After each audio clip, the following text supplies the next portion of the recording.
कुन चाहिँ एंगलबाट तपाईले जाठा भनेको कुरा होला जाठा त प्रायः सबैले भन्छ हैन भन्न भन्छ त जाठा उता जा बाउले छोरालाई भन्छ हैन सबैले भन्छ जाठा त त्यो ठुलो कुरा हैन जाठा त कुनै भल्गर शब्द जस्तो लाग्दैन मलाई र अपशब्द पनि हो जस्तो लाग्दैन है मलाई र जहाँ हामीले बोल्नु नहुने कुरा छ त्यसमा बिग गरेछ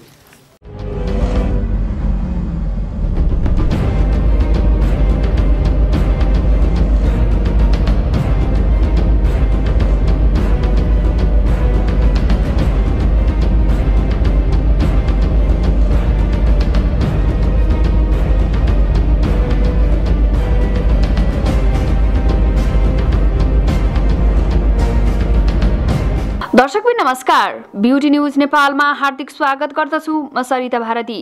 दर्शकबिन ब्युटी न्यूज नेपाललाई सब्स्क्राइब गर्नुभएको छैन भने सब्स्क्राइब पनि गर्नुहोला र सब्स्क्राइबसँग रहेको घण्टी थिचेर हाम्रो नयाँ भिडियो प्राप्त गर्नुहोला। दर्शकबिन आज हामी फिल्म चप्पली हाइट 3 को ट्रेलर रिलिजमा छौं। यसमा नायिका र निर्माताको विवाद सहित विभिन्न विषयमा चर्चा गर्दैछौं। दर्शकबिन नेपाली चलचित्र हलमा नचलेको बेलामा लामो समयपछि यो पुस 2 गतेबाट चलचित्र चप्पली हाइट 3 रिलिज हुँदैछ। यो चलचित्र नायिका स्वस्तिमा खड्कामाथि केन्द्रित छ। उनको स्टारडमले यो चलचित्र चल्ने आशा गरिएको बेला चलचित्रको छायाङ्कनदेखि नै स्वस्तिमा र निर्माण टिम बीचको सम्बन्ध बिग्रिएको समाचार आइरहेको छ। दर्शकबिन अभिनेत्री स्वस्तिमाले पनि सो फिल्मको निर्मातासँग आफ्नो ठक्क परेको स्पष्ट पारेकी छिन्। 2 वर्ष भइसक्यो हामीले फिल्म गरेको हैन 2 वर्ष फिल्म गर्दाखेरि एउटा टिम मेम्बरमा किनभने फ्यामिली जस्तो हुन्छ एउटा फिल्म गरिसकेपछि टिम मेम्बर भनेको हैन डाइरेक्टर होस् या प्रोड्युसर को एक्टरहरु तपाईले यो कुरा सुन्नुभयो तपाईले यो बिचमा अझ अर्को कुरा सुन्नु भएको छ होला मेरो डाइरेक्टरसँग पनि पर्यो होला मेरो को एक्टरसँग पनि पर्यो होला हैन सो 2 वर्षमा धेरै जनासँग एउटा फिल्म गरेर 30-35 हामीले एउटै मान्छेसँग टाइम स्पेन्ड गर्नुपर्ने हुन्छ कतिजना भ्याल्यु बाहिर गरेर फ्यामिली जस्तो टाइम स्पेन्ड गर्नुपर्ने हुन्छ अलिअलि ठस्का ठुस्की अलिअलि त्यो हुन्छ नि कुरा किनकि चित्त नबुझ्ने क्रिएटिभ एस्पेक्टबाट पनि हेर्नुपर्ने हुन्छ कतिजनाले कति अब क्रिएटिभ हुन्छ तपाईँको डिस्प्यारिटिजहरू हुनसक्छ त्यो कारणले गर्दाखेरि डेफिनेटली कहिले परिहाल्छ तर ह्याभिङ सर हामी फ्यामिली हो फ्यामिली भइसकेपछि यो फिल्म पनि हुन्छ अब अघि हामीले भने जस्तै लकडाउन पछि फिल्म रिलिज हुन लागिरहेको छ होइन जे मनमुटा भए पनि नभए पनि यो मेरो फिल्म हो या उहाँको या सबैजनाको फिल्म हो हामी सबैजनाले हाम्रो साइडमा 100% दिनुपर्ने हुन्छ सो यो चलिरहेको छ कि यो तपाईँहरूलाई यो ठुलो इस्यु जस्तो लाग्छ होला यो भइरहेको छ के भन्छ ठस्के ठुस्के भइरहेको छ प्याचअप भइरहेको छ ब्रेकअप भइरहेको छ यसै तर निर्माता अर्जुन कुमारले सम्बन्ध नबिग्रिएको दाबी यो फिल्मको ट्रेलर रिलिज कार्यक्रममा बताएका छन्। थियो है ट्रेलर राख्न भुलेछ भाइले त्यसमा केही छैन सुशीला खड्कासँग 2 वर्षमा अब अझै भेटेको हो 18 महिनामा र फोनमा सायद एक दुईचोटि हाम्रो कुरा भएको थियो र स्वस्तिमा अथवा प्रतीकसँग पनि मैले 18 महिनापछि भेटेको के अरे हाम्रो महेशसँग पनि अथवा सुपुष्पसँग पनि अझै देखेको हो है त्यस्तो केही पनि हुँदैन र अब दाजुभाइ घरमा एउटा फ्यामिलीमा त झगडा हुन्छ भने होइन सानो बिहान झगडा गर्ने बेलुका बोलिन्छ त्यस्तो केही छैन त्यतिर नजाउँ। दर्शकबिन फिल्म चप्पली हाइट 3 ले यसपटक साउथ इन्डियन फिल्म र एउटा प्रभावशाली फिल्मसँग प्रतिस्पर्धा गर्नुपर्ने भएको छ। के ती फिल्मसँग आफ्नो फिल्मले प्रतिस्पर्धा गर्ला त आफ्नो कारणले चप्पली हाइट 3 चल्छ होला त नायिका स्वस्तिमाको जवाब यस्तो छ। अब हामीले त्यो जुन फिल्म गर्ने बेलामा 2 वर्ष अगाडि पनि यस्तो लकडाउन होला लकडाउन पछि हामीले प्रेसर लिएर रिलिज गर्नुपर्छ होला भने त्यो सोचले फिल्म गरेको या बनाएको त होइन होइन अब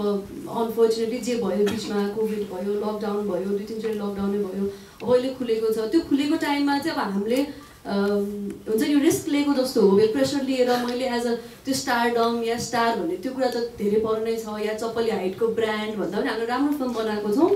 लकडाउन पछि चाहिँ हामीले रिलिज गर्न लागेको हाम्रो फर्स्ट नै हुन्छ नेपाली फिल्म त फर्स्ट नेपाली फिल्म हुन्छ जुन चाहिँ हामीले रिस्क लिएर रिलिज गर्न लागेको त्यो स्टारडम म स्टार हो कि होइन मैले अब मेरो भोलि फिल्म चल्यो भने चाहिँ म त खतरा रहेछु या हाम्रो फिल्म चल्यो भने सबैले हाइट भन्दा ब्रान्ड खतरा रहेछ त्यो भएर चलायो त्यो केही पनि हुँदैन फिल्म राम्रो रहेछ त्यही भएर चलेको भन्ने चाहिँ हुन्छ होला होइन यस्तो रिस्क लिएर पनि हामीले रिलिज गरिराख्दाखेरि चाहिँ अडियन्सहरूले या कुनै कसैको पोइन्ट अफ भ्यूबाट हेर्दाखेरि चाहिँ लकडाउन पछि पनि यो फिल्म चाहिँ कसैको ब्रान्डले गर्दा कसैको नामले गर्दा चल्यो भन्दा नि लकडाउन पछि पनि यो फिल्म राम्रो रहेछ त्यही भएर चल्यो भन्ने हुन्छ होला यस्तो प्रेसर चाहिँ अब स्पेसली अहिले आएर प्रेसर लिने कुरै भएन किनकि हामी जति सक्ने 100% काम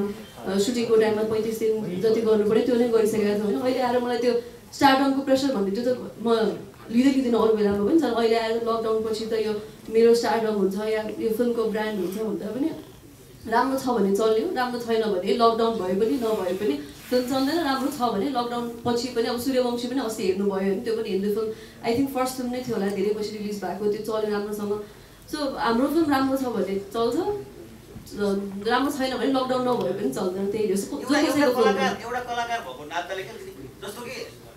नेपाली सिनेमाको कलाकारहरू, नेपाली सिनेमाको मेकरहरू चाहिँ विशेष गरी हिन्दी फिल्मको लागि पर्ख्यौँ हामीले। हिन्दी फिल्म चलेपछि मात्र नेपाली फिल्मको लागि अडियन्स आउँछ भनेर हामीले कुर्यौँ। ती कुराहरू सोच्दाखेरि नेपालको एउटा राम्रो चलेको कलाकार भएको नाताले तपाईँलाई त्यस्ता कुराहरूले कहिले पिच गर्दै गर्दैन। हामीलाई चाहिँ हिन्दी फिल्मै चाहिने हो भन्ने भयो, दर्शकलाई पनि नेपाली फिल्मका निर्माता गराए, कलाकार कहाँ गयो भन्ने खालको एउटा म्यासेज गयो। एउटा कलाकार भएको नाताले, एउटा चलेको कलाकार भएको नाताले त्यस्तो पिच गर्दै गर्दैन तपाईँ? पिच त डेफिनेटली गर्छ, किन भन्दा हामी चाहिँ अब बलिउड या हलिउड या बाहिर इन्टरनेसनल फिल्महरूकै सहारा लिएर चाहिँ अब त्योसँग जुत्दाखेरि पनि हामी खुसी नहुने, हामीलाई रिलिज गर्नलाई पनि एउटा हिन्दी फिल्म या हलिउड फिल्म नै कुर्नु पर्ने रहेछ भने त्यति बेला नराम्रो त डेफिनेटली लाग्छ। तर ह्याभिङ सेड द्याट अब एज एन एक्टरको पर्सपेक्टिभ भन्दा पनि मैले प्रोड्युसरको पर्सपेक्टिभबाट हेर्दाखेरि एउटा फिल्म भनेको ठुलो लगानी हुन्छ होइन। अब तपाईँहरू यहाँ नै देख्नु सक्नुहुन्छ हाम्रो एउटा फिल्मको लागि 3 जना प्रोड्युसर हुन्छ, 3 जनाको पैसा हुन्छ होइन। सो उहाँहरूको पर्सपेक्टिभबाट या एज अ प्रोड्युसर मैले भोलि कुनै फिल्ममा लगानी गरेँ या मेरो फिल्म छ भने म पनि दुईचोटि सोध्छु होला डेफिनेटली होइन। भोलि एकचोटि फिल्म रिलिज भइसकेपछि फेरि म अब 2 वर्षपछि रिलिज गर्छु भनेर त हुँदैन म पैसा उठाउनलाई। एकचोटि गरिसकेपछि 1 मिस गेम फिनिस भनेर जस्तै हो। त्यो डेफिनेटली 2-3 चोटि सोचिन्छ प्रोड्युसरको पोइन्ट अफ भ्यूबाट। तर एज एन एक्टर चाहिँ डेफिनेटली मलाई नराम्रो चाहिँ लाग्छ कि हामीले अरूको सहारामा चाहिँ फिल्म चलाउनुपर्छ या न्युज आइरहँदाखेरि चाहिँ हलिउड फिल्मको फिल्म हामीले कुरेर बस्नुपर्छ भनेर सुन्दाखेरि चाहिँ एज एन एक्टर चाहिँ नराम्रो चाहिँ डेफिनेटली लाग्छ। मलाई त एज एन एक्टर मेरो केही पनि छवि नबनाइदियोस् जस्तो लाग्छ होइन। किनकि एक्टर भनेको तपाईँको पानी जस्तो हुनुपर्छ भन्छ, जुन भेसलमा राख्यो त्यही सेप लिन सक्ने होइन। मलाई यो बुलबुल हेरेर यो टेम्पो ड्राइभरको भूमिकामा फिट हुने रहेछ,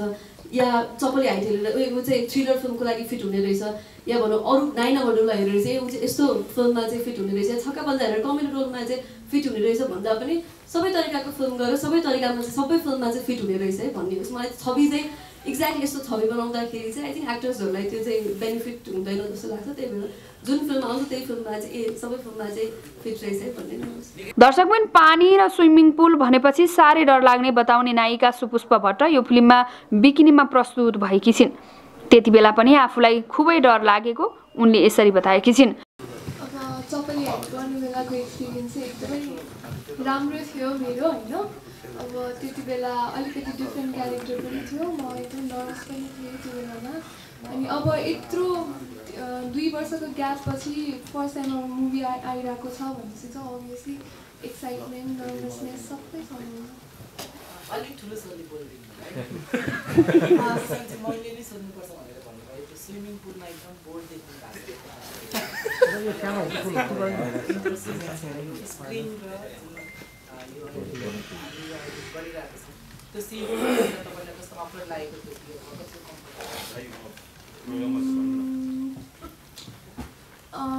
मलाई चाहिँ खासै भन्दा स्विमिङ पुलसँगै डर लाग्छ कि पानीसँग डर लाग्छ भनौँ न।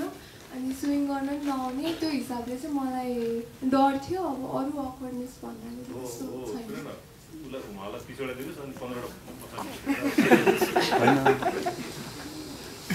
दर्शकबिन चप्पली हाइट र चप्पली हाइट 2 मा भरपूर अश्लील दृश्य र अश्लील संवाद राखेको निर्माता अर्जुन कुमारले चप्पली हाइट 3 मा पनि यस्ता दृश्य र संवाद राखेका छन्। दर्शकबिन चलचित्र विकास बोर्डका सदस्य समेत रहेका उनी यस्तो दृश्य र संवादलाई यसरी खुल्ला पत्रकार सम्मेलनमै सामान्य हो भन्दै बयान गरेका छन्। सबभन्दा पहिला त के रे चप्पली हाइट 1 पनि भएगाली थिएन त्यसमा, सबैले त्यही भन्थे। दर्शक मैले तपाईँको एक्सेप्ट गरिनँ होइन, ग्ल्यामर थियो है। भलगर र ग्ल्यामरमा धेरै फरक पर्छ, धेरै ठाउँ कैँची काटेको थियो होइन। अब जहाँसम्म अब मैले चप्पली हाइट एउटा फुल्ली इन्टरटेनिङ सिनेमा बनाउन खोजेको हो र सुरुदेखि अहिलेसम्म मैले त्यसलाई कन्टिन्यू गरिरहेको छु। र चप्पली हाइटमा जे कन्टेन्ट चाहिन्छ त्यो फिल्मको नाम र यो नाम मैले अहिलेसम्म यही चप्पली हाइट भन्ने नाम बेचेर खाइरहेको छु। र यो नाम बेच्नलाई मैले के त्यसमा हाल्नुपर्छ भनेको सबै अहिले पनि हालेको छु र पहिला पनि थियो होइन। अब यसमा भल्गर छ अथवा यसमा अन्य कुराहरू छ भनेर जुन तपाईँले क्वेसन गर्नुभयो, अब त्यो चाहिँ अब सिनेमा हेरेपछि थाहा हुन्छ। र सायद योभन्दा अगाडिको चप्पली हाइट पनि पिजी सर्टिफिकेट पाएको हो र योभन्दा अगाडि चप्पली हाइट पहिलो पनि तपाईँले पनि हेर्नुभएको होला, त्यसमा कतिको भल्गर थियो अथवा कतिको ग्ल्यामर थियो। म चाहिँ भल्गर भन्दिनँ, त्यसलाई ग्ल्यामर हो होइन। हामीले बन्द कोठामा के हेर्छौँ त्यो आफ्नो ठाउँमा छ र चलचित्र हलमा लगाउँदाखेरि के देखाउनुपर्छ भनेको त्यति आइडिया चाहिँ छ मलाई। ती खालका डायलगहरू ग्ल्यामर हुन्छ त्यसो भएदेखि जुन हामी लास्टमा सुन्यौँ अहिले। अनि त्यसमा के छ र कुन चाहिँ एङ्गलको ग्ल्यामर? जाँठा भनेको कुरा होला, जाँठा त प्रायः सबैले भन्छ होइन घर भन्छ त जाँडा उता जा बाउले छोरालाई भन्छ होइन सबैले भन्छ जाँडा त त्यो ठुलो कुरा होइन जाँडा त कुनै भल्गर शब्द जस्तो लाग्दैन मलाई र अपशब्द पनि हो जस्तो लाग्दैन है मलाई र जहाँ हामीले बोल्नु नहुने कुरा छ त्यसमा बिग गरेको छ है अब अरू के छ डिसेम्बर 25 मा होइन अब अरू फिल्मको रिलिज हुन्छ भन्ने कुरा हामीलाई सम्बन्धै भएन अब सबैसँग डराएर कहिले अब एउटाले भन्दै थियो अर्को साउथ इन्डियन फिल्म पनि थियो अल्लु अर्जुनको भन्दै थियो कि अब सबैले हाइटले साउथ अल्लु अर्जुनको फिल्मसँग पनि डराउनु पर्ने स्थिति छ जस्तो लाग्दैन यो पनि सबैले हाइट हो यो के होइन अब अल्लु अर्जुनको फिल्म आउँछ अथवा कस्तो फिल्म आउँछ त्यो आफ्नो ठाउँमा छ स्पाइडरम्यान आउला अर्को धेरै ठुलो कम्पनीहरू त्यसमा हामी अब कम्पेयर पनि गर्न सक्दैन होइन आउँछ जान्छ अब होइन मेरो तरिकाले चल्ला उसको उचित तरिकाले चल्ला र यसलाई अलिकति उ गरौँ सबैले सहयोग गरौँ यत्रो मान्छे छ यति साथीहरू छ तपाईँले गरेपछि के पनि हुन्छ नि हुँदैन हजुर तपाईँ एउटा सम्बन्धित निकायमा बोर्ड सदस्य पनि हुनुहुन्छ हजुर चलचित्र विकास बोर्डमा तपाईँले अहिले जुन जाठाको परिभाषा दिनुभयो नि हजुर तपाईँ यस्तो एउटा मेकर विकास बोर्डको सम्बन्धित निकायको व्यक्तिले यसको परिभाषा दिन सक्नुहुन्छ तर यसको परिभाषा मलाई त मेरो बाउले मलाई जाठा भन्थ्यो र मलाई अरू साथीहरूले पनि भन्थ्यो त्यो एकदम खुला रूपमा समाजमा अथवा चौतारीमा अथवा चियाखाने ठाउँमा सबैले भन्थ्यो त्यो नर्मल कुरा हो एक्चुअली यहाँले त्यो नेपाली त्यो के भन्छ त्यसलाई त्यो शब्दको त्यसमा हेऱ्यो भने त्यो अपशब्द भन्दैन त्यसलाई अपशब्द भन्दैन त्यो नजाउँ सिनेमालाई कसरी अब यो अडियन्स भनौँ कसरी दर्शक सामु यो सिनेमा पुर्याउने भन्नेतिर सोचौँ यत्रो साथीहरू छन् होइन तपाईँले गरेपछि मैले भने नि तपाईँले सबैले सहयोग गर्यो भने पक्कै पनि चलचित्रले भन्दा पनि यो चलचित्र क्षेत्रले अलिकति भए पनि ऊर्जा पाउँछ जस्तो लाग्छ होइन त्यहाँतिर लागौँ